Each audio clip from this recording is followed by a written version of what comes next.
যদি কেউ নূহ নবীর কিস্তি থেকে কেউ যদি বিমুখ হয় তাহলে হালাকা, সে ধ্বংস হবে। আহলে বায়তকে যদি কেউ ঘৃণার চোখে দেখে এই জমিনে তার কোনো ভালাই তো দূরের কথা, ওটি অভিশপ্ত হবে এবং এই লোকটি এই জমিনে তার ধ্বংস অনিবার্য।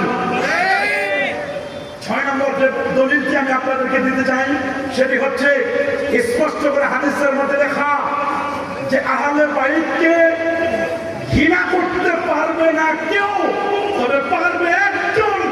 ওই ব্যক্তি আহলে বায়তকে ঘৃণার চোখে দেখবে যার সিনায়, যার বন্ধুদের দুয়ার নিচে কলবে ঈমান নেই, মুনাফিকরাই কেবলমাত্র আহলে বায়তকে ঘৃণা করবে। মুনাফিক ছাড়া কেউ আহলে বায়তকে ঘৃণা করতে পারে না।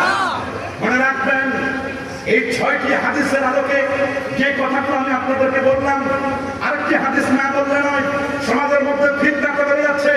আল্লাহ নবীদের 1000 বছর আগে বলে দিয়েছেন, আমির বাদ ইবনে সারিয়াতা রাদিয়াল্লাহু তাআলা আনহু কোন, তিনি বলে দিয়েছেন সাল্লাবিনা রাসূলুল্লাহ সাল্লাল্লাহু আলাইহি ওয়াসাল্লাম সুম্মা আকবালা আলাইনা বিওয়াজিহি ওয়া ওয়াজানা মাউজাতান দালিলা জারাফাত মিনহাল উয়ুন ওয়া ওয়াজিলাত মিনহাল কুলুব ওয়া ক্বালা রাজুলুন ইয়া রাসূলাল্লাহ কান্না হাযিহি মাউজাতুল মুআদ্দিন ওয়া আওসানা ওয়া লাউসিকুম বিতাকওয়াল্লাহি ওয়াস সামি ওয়াত তা ওয়া ইন কানা আবাদান হাবাশিয়া ওয়া ইন্নাহু মান ইয়াইশ মিনকুম বাদি ওয়া সায়ারা ইখতিলাফান কাসীরা ওয়া আলাইকুম বিসুন্নতি ওয়া সুন্নাতিল খুলাফায়ে রাশিদিন আল মাহদুদ্দিন তামাসসাকু বিহা ওয়া আদু আলাইহা বিন নাওয়াজিস ইয়াকুম ওয়াল মুহদাসাতিল উমুর ওয়া ইন্না কুল্লা মুহদাসাতিন বিদআ ওয়া কুল্লা বিদআতিন দালালা ওয়া কুল্লা দালালাতিন ফিন নার রাওয়াহু আহমদ ওয়া তিরমিজি ওয়া ইবনে মাজাহ।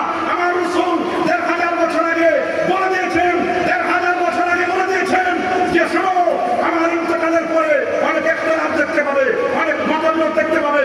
এই মতবিরোধের সময় তুমি আমার সুন্নাহকে, শুধু আমার সুন্নাহ নয়, আমার খোলাফায়ে রাশিদা, খোলাফায়ে রাশিদার মধ্যে হযরত আলীউল মুর্তাদা রাদিয়াল্লাহু তাআলা আনহু নাই, যেরকম আছে নাই, তাকে আঁকড়ে ধরতে হবে, তাদের সুন্নাহকে আঁকড়ে ধরতে হবে। তবে এই দাঁত দিয়ে নয়, নবীজি 1000 বছর আগে বলে দিলেন জোয়ারের দাঁত দিয়ে আঁকড়ে ধরতে হবে, ভিতরের দাঁত দিয়ে।